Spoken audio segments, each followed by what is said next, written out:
அஸ்ஸலாமு அலைக்கும் வரஹ்மத்துல்லாஹி வபரகாத்துஹு. நல்லதை பேசுதல். அல்லாஹுடைய தூதர் ஸல்லல்லாஹு அலைஹி வஸல்லம் அவர்கள் கூறினார்கள், அல்லாஹுவையும் மறுமை நாளையும் நம்பியவர்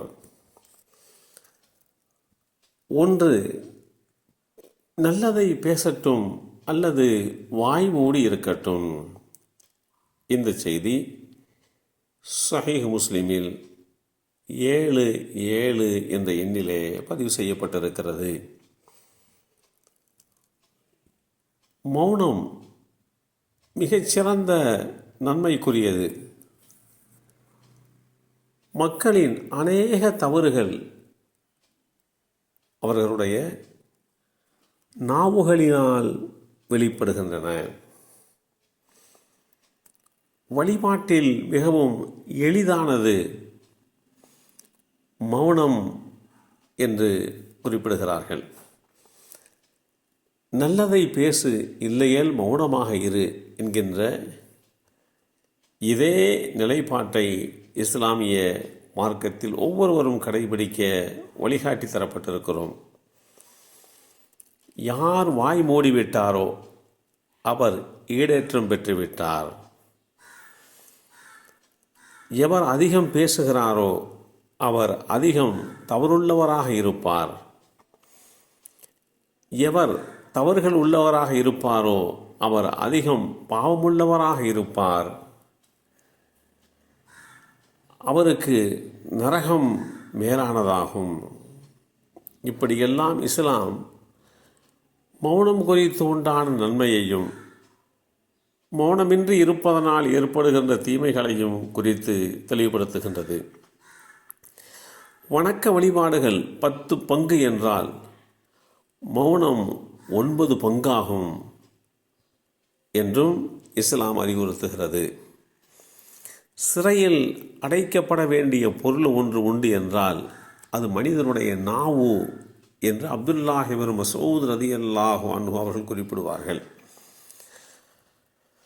அனைத்து அறிவார்ந்த வார்த்தைகளுமே மனிதனுடைய நாவை அடக்குவது பற்றி தான் அறிவுறுத்துகின்றன. நாவை தாராளமாக புழங்கவிட்டால் என்னென்ன பிரச்சனைகள் வரும் என்பதை நன்றாக நாம் எல்லாம் விளங்கி வைத்திருக்கிறோம்.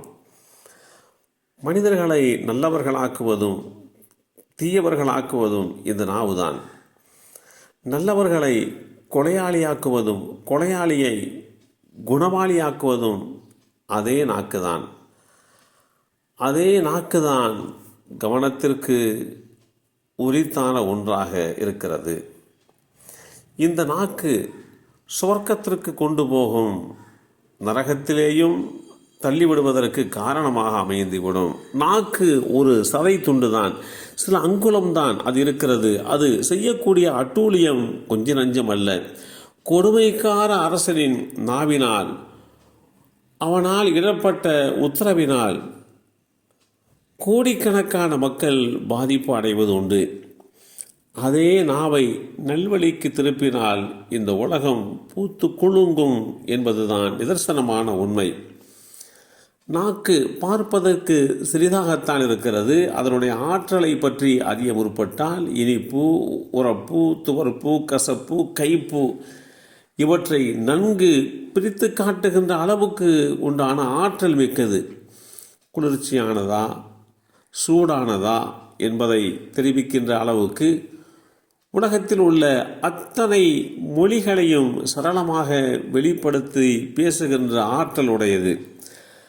அந்த நாவில் இருக்கக்கூடிய வல்லினம், மெல்லினம், இடையினம் எல்லாம் அதற்கு கைவந்த கலை. ஒருவர் தவறு செய்ய வேண்டுமா அல்லது அவர் தவறை மன்னிக்க வேண்டுமா, அதற்கு இந்த நாவுதான் தலையான காரணமாக இருக்கிறது என்கின்ற அடிப்படையிலே தான் இஸ்லாமிய மார்க்கம் இந்த நாவுடைய விஷயத்திலே நீங்கள் மௌனித்திருப்பது சிறந்தது.